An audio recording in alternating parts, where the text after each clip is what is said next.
Le 25 mai de chaque année a été déclaré Journée de l'Afrique, l'occasion pour les Africains de marquer un arrêt et porter des réflexions sur le continent, les enjeux, les freins au développement et à l'épanouissement des Africains. Chaque année, un thème est choisi et des activités autour du thème ont lieu dans différents pays et au siège de l'Union africaine à Addis Abeba, faire taire les armes, créer des conditions propices au développement de l'Afrique. C'est le thème de l'Union africaine pour l'année 2020. En Côte d'Ivoire, la célébration de cette journée se déroule dans un contexte de pandémie à coronavirus. L'Ivoirienne Koné Julie, experte en genre, est la présidente du CEFSI, Centre féminin pour la démocratie et les droits humains en Côte d'Ivoire.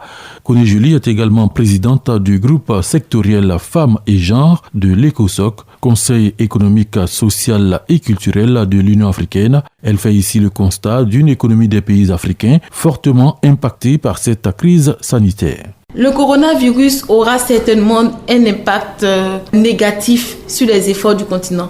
Parce que nous n'avons pas une économie aussi solide que les autres continents. Vous voyez, le corona, même si on perd en vie humaine, on ne peut pas déplorer un grand nombre. Nous voyons que, par exemple, tout ce qui est économie, tout ce qui est activité génératrice de revenus est mis à mal à cause de ce virus. Et lorsque les autres économies sont à plat, vous voyez que nous, les Africains, nous subissons. Il ne s'agit pas seulement de s'apitoyer sur notre sort pour dire c'est vrai, ça sera difficile. Il y a beaucoup de personnes qui sont au chômage, il y a des marchés qui sont fermés, il y a des restrictions, il y a la pauvreté grandissante. Que faire alors pour remonter l'économie dans la période post-Covid-19? La réponse de Koné Julie. Après cette pandémie, il faut que les États prennent leurs responsabilités. Il faut que, par exemple, pour les PME, qu'on puisse avoir des aspects qui sont pris en compte, la pression fiscale qui est grande, qu'on puisse alléger les charges de ces PME-là pour que ces PME puissent continuer de produire, d'une part, et aussi d'employer des jeunes et puis des hommes et des femmes.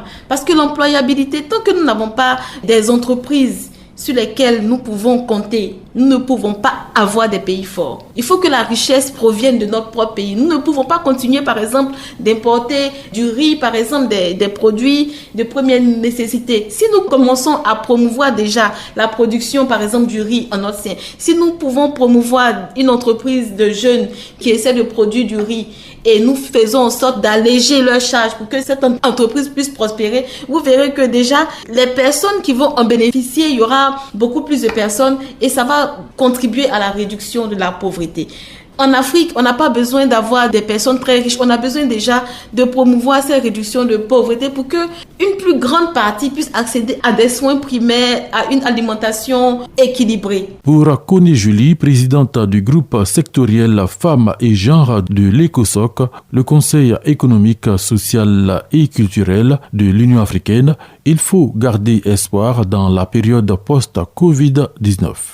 L'espoir est permis et nous pensons que la population de l'Afrique est une population jeune et la jeunesse c'est l'espoir. Nous n'avons pas les mêmes problèmes que des populations qui sont un peu plus vieilles parce que nous savons que le jeune c'est celui qui doit croire en l'avenir. Malheureusement, le jeune aujourd'hui pense que son avenir est ailleurs. C'est maintenant faire en sorte que tous les dirigeants s'interrogent, mais cette mobilité où les gens essaient de partir ailleurs, qu'est-ce qui fait que ces personnes vont ailleurs? Essayer de créer ces conditions en Afrique. Et quand nous allons créer ces conditions en Afrique, nous allons nous rendre compte que l'Afrique regorge de beaucoup de potentialités, de beaucoup de richesses que nous pouvons explorer, que nous pourrons exploiter ici en Afrique.